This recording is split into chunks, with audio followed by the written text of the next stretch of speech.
right, y'all. Welcome back to another episode of the Namaste Grinding podcast. Before I even dive into that, I just want to thank y'all so much for the support that you guys have been showing. It has been amazing.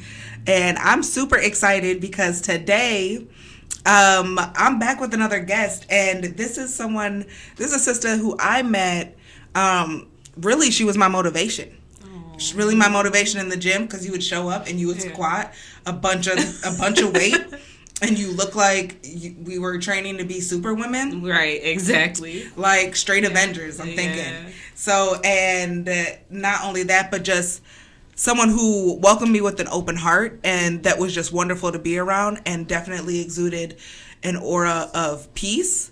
Wow. So I was really excited to just get to know you from the first time that I met you. Mm-hmm. And I'm glad now that I've taken the time to just get to know deeper parts. Mm-hmm. And so, yes, indeed, of course, I don't want to take away from what you do professionally. Yeah. So please feel free to introduce yourself. Oh, her name is Vina. Let me stop. I'm just going ahead. Yeah. But well, thank you so much, first of all, for inviting me to be on your show, because when I met you, I felt like we just connected, and I felt like you were a person that I just felt the vibe with, and that was just genuine and authentic. So, of course, I was excited to be here and excited to just be able to get to know you more. So, but for introduction, I'm Vina, and I'm from North Minneapolis. I obviously love to work out. Health and wellness is super important to me. Mm-hmm. And professionally, I work for the city of Minneapolis as a communication and outreach coordinator.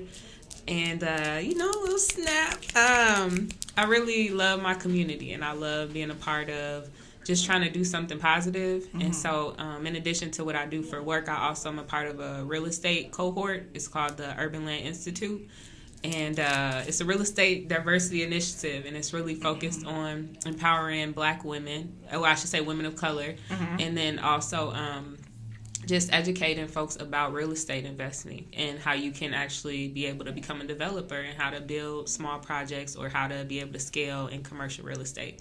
So, I didn't know that. Yeah, girl. I love that I'm learning new stuff already. I keep stuff close because I'm a real, I'm just mindful that like there are things that I work on, and I like to just work on them first before I'm able to share them. So So that's a part of just something that I'm working on right now, and just want to do more in the community, especially around economic development.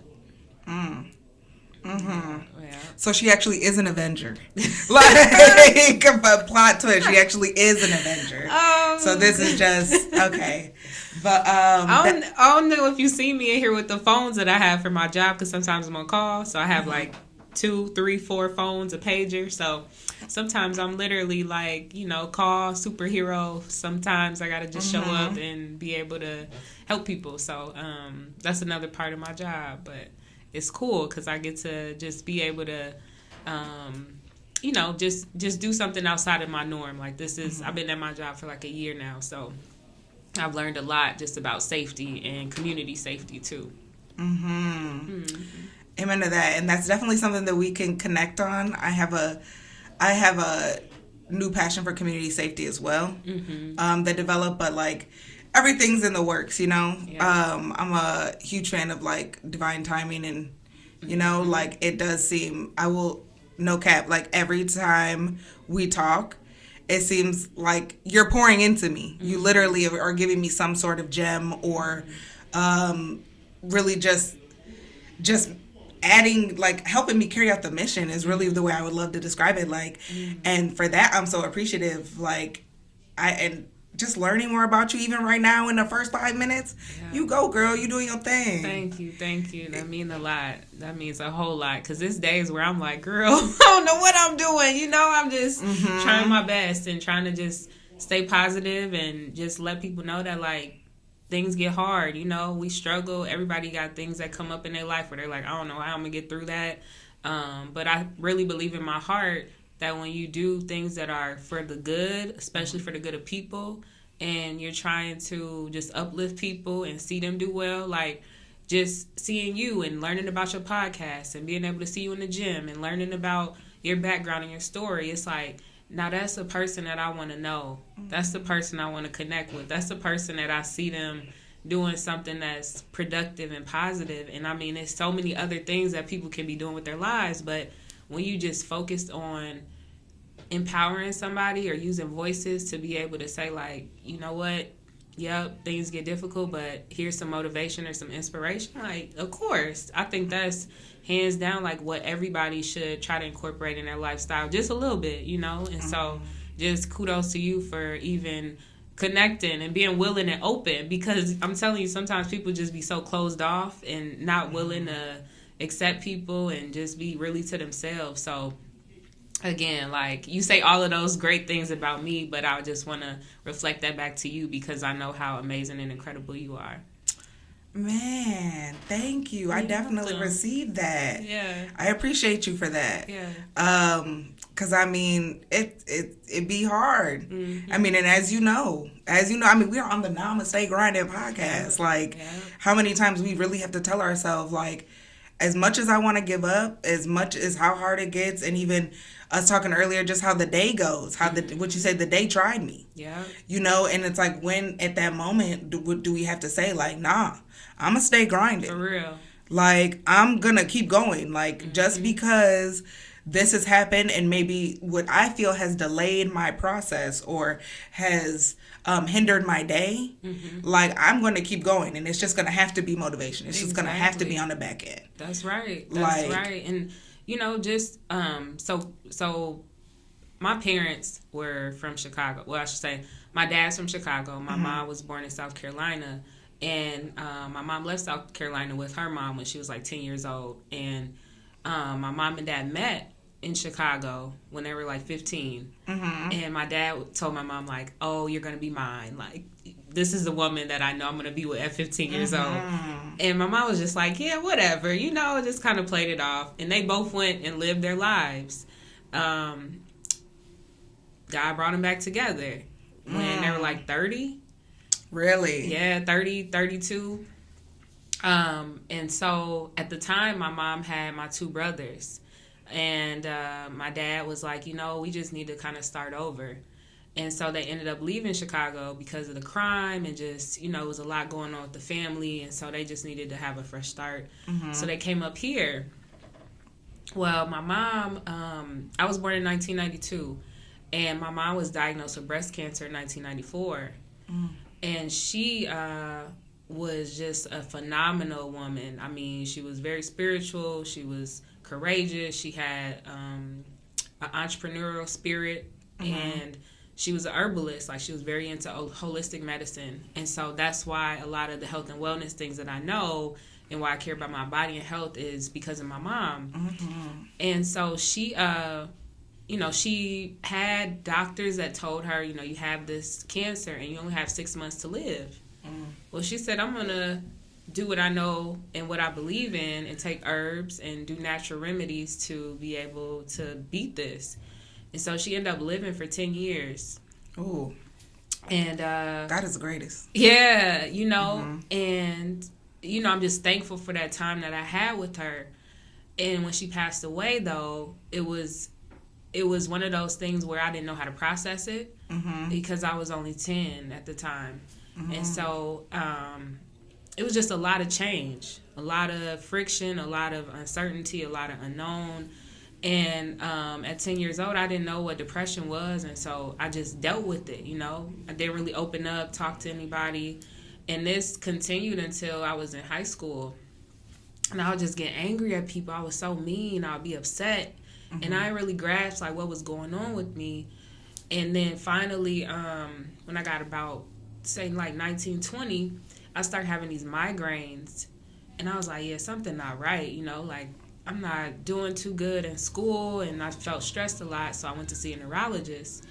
And they did, like, a scan of my brain, like, they took images. They didn't find anything. And so I'm like, well, how is it that I'm having all of these migraines? I feel like I'm stressed out. Like, I was having kind of anxiety and stuff. Well, a lot of it was because of the trauma of losing my mom. And I didn't really process it. I didn't talk about it. And a lot of the time I felt broken because I was not able to like figure out why I feel so just angry, you know, and upset. And so as I like went through therapy and started to process all of this, I started to learn tools, you know what I mean? Like, so now it's like, okay, working through the depression and the anxiety and talking through therapy about, okay, why do I feel so angry and upset? Why do I feel robbed? Like, my mom was supposed to still be here. And so I think about those, you know, I think about losing her and how much stress that put on me, but also how much of kind of willpower that I had to grow and how much strength that came from that, because now there are challenges that come up, right? And I'm like, yeah, this is awful, you know, this is stressful, but I'm gonna stay grinding because I gotta keep going. Like, I didn't lose her and go through all of that trauma and have to go through all of the processes of unpacking all of my feelings just to be like, oh yeah, because this happened, I'm gonna just give up now, you know. Or just even recently, like, I went through a relationship and it was just a challenge where I was trying to like figure out who I was and be married, and then realize like, okay, being married is a whole different dynamic and I don't really understand it fully, you know. And so just recognizing that life is gonna life is gonna happen. Things are gonna come up, but how do we still just try to keep moving and use tools that actually can encourage us to keep, like, you know, thinking positive or figuring out like, okay, how can this situation be better for myself, and what do I need to do internally to be able to grow and develop? I shout out to neurologists. I mean, because they do work, and like you said, but sometimes they're not able to see like everything that's wrong. Like when you were talking about just your experience, and you're like, why am I going through this? And the way the emotion shows up in the body. I mean, like, our bodies are our biggest like messenger. Like, it communicates to us so much. Similar to you, like, stress shows up in my body in the form of eczema, in the form of, you know, headaches, tension, which lead to, and like pain and discomfort, which lead to different emotional responses for me. Like, I will, like, especially with the pain that I've endured in the past year and a half, and living with pain every single day, like, I always say, like, I have a new relationship with it. Like, I don't know if I'm going to necessarily call it pain. I might just tell everyone, like, I'm just not comfortable. Right. I mean, like, because it really seems like it's a lifestyle. So, like, I see that I'm in it every day. And whether that be physical, emotional, mental, and spiritual, so, like, definitely, because I've learned through my healing process that the mind, body, and soul, mind, body, spirit, are three separate components. Like, I have to treat them separately. I have to address them separately. When I have issues like that are affecting me emotionally, like, I pray, because it doesn't always happen, that I can get to the point where I want to analyze this spiritually. But sometimes I do stay stuck. My emotional be that glass ceiling sometimes. The spiritual component for me too is something that it's like, okay, in order for me to get through these workouts, I have to pray. Like, I have to be able to I will make you call on somebody who listen, know you. Like I need somebody who's known me since birth to help me get through this. You know, and it's just more about like, okay, caring about myself enough and loving myself enough to do something physically to know that my body will enjoy it. You know what I mean? Like, going through the pain, it's difficult. You know, you obviously don't want to keep lifting these weights and running back and forth and jumping up and down. But at the end of it, it's like you feel better. You know, your body might be a little sore, but you're building muscle. You know, your strength and your endurance is improving. Yeah. And I just want to say real quick, shout out to you. Because I've watched your journey like on TikTok. On TikTok. So I just seen you in here, but I've also in that time, I remember that in passing, I was like, Vina, your face getting smaller, my girl. It's like, well, you look thin in the face. Yeah. Like, thank you. Yeah, but it's definitely shows. I mean, your results are showing because you're putting in the work. Like, and how much weight have you lost? If you don't mind me asking. I've lost, I think, like 50 pounds now.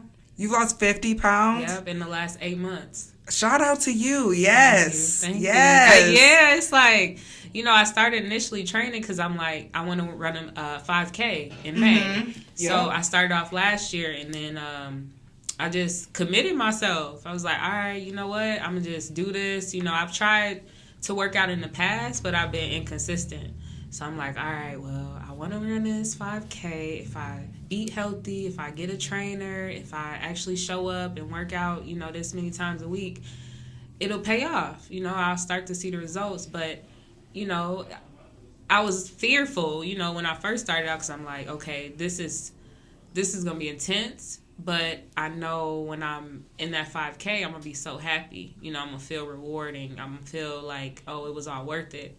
So, yeah, I just, told myself, like, yeah, it's going to suck. There are going to be days where you don't want to go. Yeah. I kind of, like, told myself all of the negative things before, just to say, like, yep, when all of these things come up, still just do it. Like, still go. Yeah, one that reminds me, like, I worked a lot in sales. Okay. And we would have to overcome the objections. You know what I'm saying? We'd have to, and so I'm gonna take that. I'm gonna put that in my toolbox. To write down my objections, so I know how to overcome my no's. Yep. For people who are in sales, y'all know exactly what I'm talking about. Yep. But like, just to already have the answer, like that still leads back to the result. And I will say, like. So I see that you on TikTok that you work out not just here, but like, so you're here I'm here 3 times a week, and then usually like Tuesdays, Thursdays, I'll work out just by myself, either like at the apartment gym, in my apartment in the gym, and then through my job, there's a gym available too. So shout out to the job. I know, right? I'm like, thank you, blessings. Like, City of Minneapolis, do your thing. Like, so but that just keeps me going, because it's like, all right, you know what? I'm bored. Let me just go run. Like, that is so crazy. Like, I'm getting there. I swear I'm going to be able to say that, but like, my initial response is like, that's so crazy. Did you run the 5K yet? No, it's in May. It's in May. Okay. Yeah, so it'll be the Susan G. Coleman Race for the Cure, and then it'll be Mother's Day weekend. So. Oh, that's awesome. Yep. That's awesome. So I'm like, all right, just let me mentally prepare myself. But I'm like, just now I'm starting to keep my endurance up when I run. Because at first, I was like, oh, no, like I can't run like maybe 5 blocks and I'm winded. And so it's really about the repetition and like continuously doing it. And so just like I try to, live by what I preach. So it's like, all right, if I'm telling other people to work out, like I tell my family, like, look, go to the gym, like go take exercise 30 minutes a day, so who am I to tell you to do all of these healthy things if I'm not doing it for myself? Amen. It's so crazy that you say that. Ty and I were just having a conversation today. So real transparent fun fact, I do not like working out right now. I do not like eating healthy. I do not like this health journey because it's causing me to change a lot of things. And it's also, that's been my comfort. Yeah. Being in my room, kind of not secluded. I be in there, just doing my own thing. I don't think there's anything wrong with it, but there's opportunity for growth in that area, and there's opportunity for change that would better my life, right? And I was telling him, I was like, like, I can't give up on this. Like, I've been trying to lose weight for 10 years, but I'm going to be real. I've been trying to lose weight for 10 years. And there's been times where I've not been heavier than what I am, but lost a bunch of weight. Like, I've been 100 pounds less than what I am right now. Okay. So I know it's possible. Yeah. I know what it does. And so, like, I was saying, if I had to try this 350 times and I failed, I believe that I'm worth 351, 100%, until I get that thing right. And then who am I? Like, I can't give up. I don't get to give up. Not with a brand called Namaste Grinding. No, you can't. Not with the purpose, you know what I'm saying? And it's like, so I like you said, like, in a way, I gotta walk it like I talk it. Like, I gotta show up and be that. Yeah. Like, and you were saying about your servitude and like just putting yourself first, and when it comes to health and wellness and like healing. Yeah, that's true. And I mean, even with that, it's like sometimes, like how you said, you kind of isolate a little bit. But when you start to like really get into a routine and you start to show up for yourself, other people see that, and now you start to have a community of people who see you doing well and see you changing and see you loving on yourself and see you blossoming, and then it's like you don't feel kind of constricted because now you have the support, now you have the encouragement, and then I just think that pours into you even further because now you starting to realize like, all right, well, if I don't show up, Lavina might come looking for me. Like, where's she at? I ain't seen you in a minute. What's going on? And so I think that part too is just beautiful because you start to really see that, you know what, I'm doing the things that I'm holding myself accountable, but then also other people see me working too. So if I stop, like, I'm going to ask, other people going to wonder, like, what's going on with you? You doing all right? And really be genuine about it. And really care. And I just feel like as you were talking, it was just on my heart, like, that's God's work right there. That's God's work. Like, like sending people to come get you when you're isolated, when you feel alone, when you feel guilty, when you feel like, I'm saying you, and I mean when I feel like when God's sending people and I'm by myself because I'm disappointed in myself or because I haven't, stayed committed, I feel, disappointed. Like, and for me, every time God has shown up in the form and worked with people, I can't go too long without coming here before Ty reach out to me. I can't go too long without working on my podcast before Nate go, what up? Where you at? Yeah, exactly. I can't go too long. Like, and I just watched a sermon and she was talking about Peter, and she was saying how God had told Peter, like, if you have the audacity to ask me for something, I'll provide you the opportunity, And it's really like, and I didn't look that up in the Bible. I want to say that real quick. I just heard somebody say that. So, but it spoke to me nevertheless, and that is God sending an opportunity. Like, if I could think about it and want it and envision it and want it to come to fruition, God has given me the opportunity for everything. Well, you preaching. Like, he really has. I wanted the podcast. Nate wouldn't leave me alone and was like, I said I wanted to do it and I didn't know how committed I was to it. But I thank God that Nate just kept showing up even on days when I didn't show up. Like, and so it was like, that's a beautiful thing. The gym, Tyler. Okay, so what are we going to do? What's going on? Like, he'll do a little temperature check. And it's like, because I said I had that vision that I want a healthier lifestyle. I want a better lifestyle. I want a better quality of life. Like, I want to be able to put my seatbelt on without worrying about the restriction. You feel me? That's super important to me now. The other day, I realized I've run into so many whys.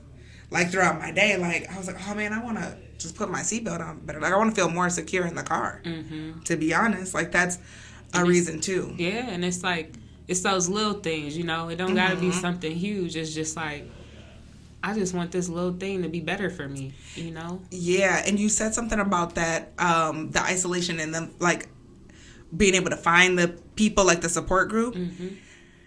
I found that in my journey, there's going to be that lonely phase for a quick second while you rebuild. And so it's like having to navigate through that.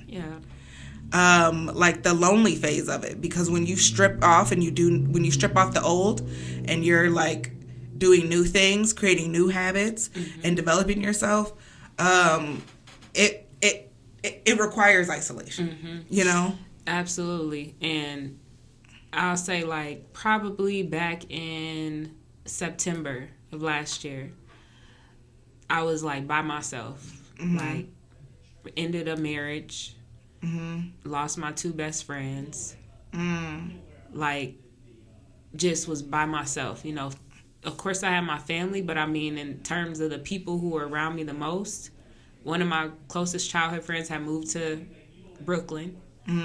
So... Damn. It was like, I was like, when for real, God. When you lose your support system and that, man, you feel robbed. Like, really, you described it, like, I feel robbed. Yeah. I was like, this is why. And so I'm finding myself, like, by myself, in my apartment, like, looking around, like, what's going on? Like, why am I supposed to be at this point? And so that's necessary, though. I think you have to go through that. And I wanted to not be alone. Like, I was calling people, hey, you want to hang out? Oh, you want to do this? Just trying to fill that void of, like, not being alone. And it's girl, I be feeling so pathetic too. I be like, do you want to like hang out and get coffee? Yeah. And then don't let them ignore me, because I'm like, I hate everybody. Like, don't call me, don't text me, don't do nothing. Like, I don't like people right now. But that's me trying to go against the grain. Yeah. Because I'm supposed to be sitting down. I'm supposed to be having my behind at home. I'm supposed to be doing my self-work. And I'm trying to fight the period of isolation sometimes. Yeah. And I'm learning to accept it. Mm-hmm. I'm learning to learn what the growth and the development looks like in it. And I'm just thankful. Yeah, but then what you said too is like, when you go through that period and whatever it is that's stripped away, mm-hmm. God replaces all of that. Come on. And I mean, you know, it's like, okay, going through that period where you feeling like broken, weak, like mad at everybody, because it's like, come on, I'm just trying to feel the love. You know, I'm trying to feel that people actually care.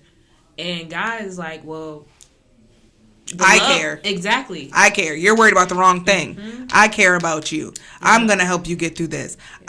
You're looking out. Exactly. And you need to be like looking in, like, we need to break this down. We're gonna unpack this. Mm-hmm. You're worried, like, you're trying to give my job to somebody else. And I think that God don't like that. Mm-hmm. So I just learned how to like accept it. And even more than giving his job, I'm trying to give my own job to somebody else. It's my job. It's my responsibility to lock into myself. And sometimes I find myself trying to depend on other things and people to do that. That's right. So one thing I think I had told you about was me getting casted in The Chi. We didn't even say that yet. But she's a heavy hitter. Look. Vina is one of them ones. I'm going to say it. Vina is one of them ones. Oh, my goodness. Like, you know, that whole dynamic when that happened was like, okay, first of all, I had just finished the workout, tired, like not even wanting to do anything, was ready to go home. So I get an email notification, and they're like, you know, you've been casted. Here's your role, your description. Mm-hmm. This is the time that you need to be on set. It was at 7 a.m. Mm-hmm. I'm like, all right, let me scroll, look up flights. Can't find no flights. Right. So I'm like, oh, God, like, I'm going to have to drive up here, but I'm so tired. I don't know if I'm going to make it. Right. So now I'm calling people, hey, can you drive up here with me to Chicago because I got casted? No response. I'm texting, hey, are you available? No, I got to work tomorrow. I can't do it. I'm like, okay, God. Like, so I'm in my closet, have a full breakdown. Like, I'm just boo-hooing, like, just devastated. Like, this is the first time that I've got casted for something that I feel like is a role that could help me build my career. Mm-hmm. So now I'm like, all right, God, well, it's just me and you. Mm-hmm. And God was like, yep. So I got my suitcase, packed up my clothes, like, got in the car, and I just drove. Uh-huh. And on that drive, like, it was foggy. I was scared. It was like, I'm on the road at like 2 o'clock in the morning, 3 o'clock in the morning. So I'm just like trying to speed to get there. Mm-hmm. So I'm just praying like, all right, God, well, look, I'm going to just follow you. You know, this is the plan. So if this is what you want me to do, I'm going to do it. And then I got there, and, you know, I had to get myself ready. I had to go through wardrobe. I had to do hair and makeup, all of that. And then I met the most amazing people while I was there. Yeah. You know, and it was just like, it was all worth it. Yeah. And I just feel like had I not been obedient to God, I would have missed out on that whole experience. And I would have been devastated and been upset. Not because I didn't follow God, but because I was dependent on other people. I was waiting for other people to help me, you know, and be able to tell me like, oh, yeah, I got you. Like, I'm here for you. But then it was like, no, God was like, I'm all you need. Like, you made it there. Yep. You did it. Yep. And I got you back home, and you good. Not only did God get you back home, but you came right back, took a nap, went straight to workout. I did. Again. Yes, I did. I sure Stay committed to that.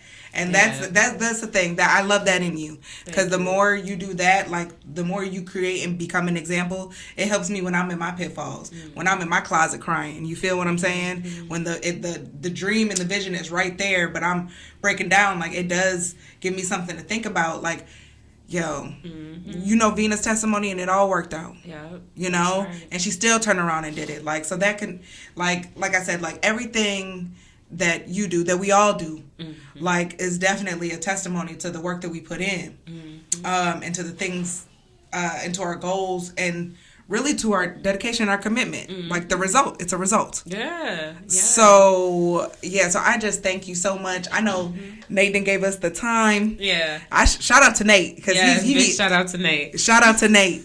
But yeah, so I thank you so much. I always want to give folks a moment to, like, if you want to let people know where to find you. Oh yeah. If you want to shout out, shout out your talk to your followers. Yeah, so you can follow me on Instagram at Vina Vina _ the letter B _ great.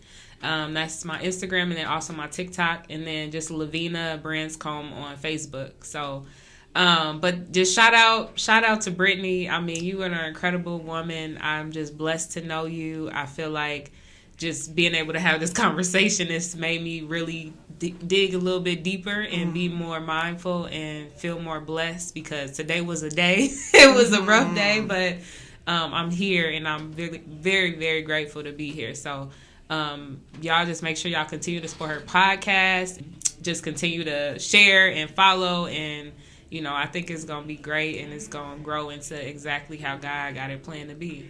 Look, and of course, you're always welcome to come back. You know what I'm saying? Yeah, always. Okay. I'll definitely be hitting you up like, let's touch base on something else today, Sure. I would love that. Because we always do have great conversation. I'm so appreciative for you. So, thank you for being you. You're welcome. Yes, indeed. And thank you guys, too. If I didn't say it before, make sure you like, subscribe, and follow if this is being posted. Yeah, no matter where it is, you know what to do. We live in 2024.